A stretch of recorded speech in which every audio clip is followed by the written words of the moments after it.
Pinoy Calibration Master. Pinoy Calibration Master. Pinoy Calibration Master. Pinoy Calibration Master.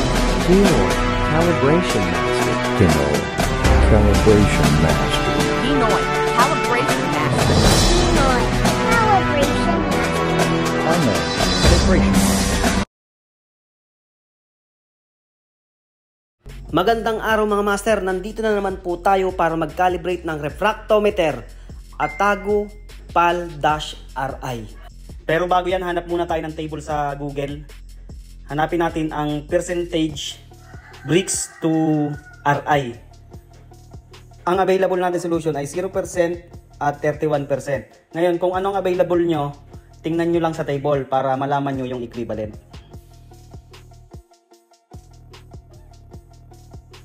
Siyempre, ang una natin gagawin, 0%. Yun yung distilled natin.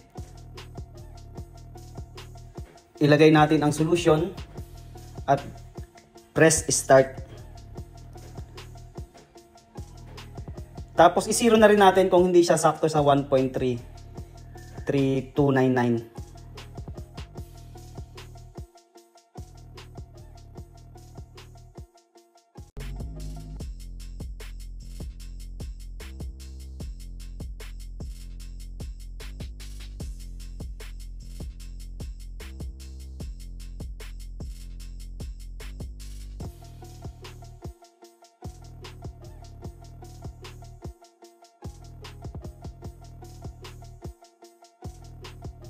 Okay naman siya, sakto naman siya sa 0%.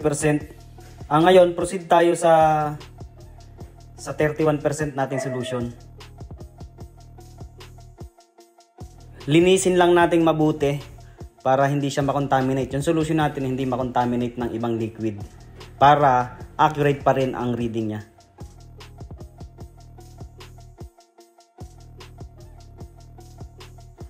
Ayan, ilagay na ulit natin ang solution, 31% yan.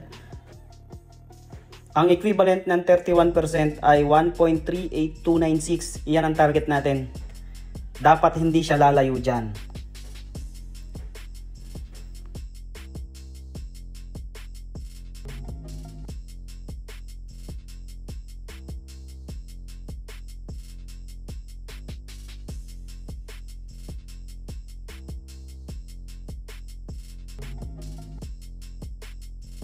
Okay, hindi naman masyadong malayo ang reading. Malapit lang naman, kaya okay na yan. Okay, tapos na tayo mga master. Hanggang sa muli mga master, ang inyong lingkod, Master Lem.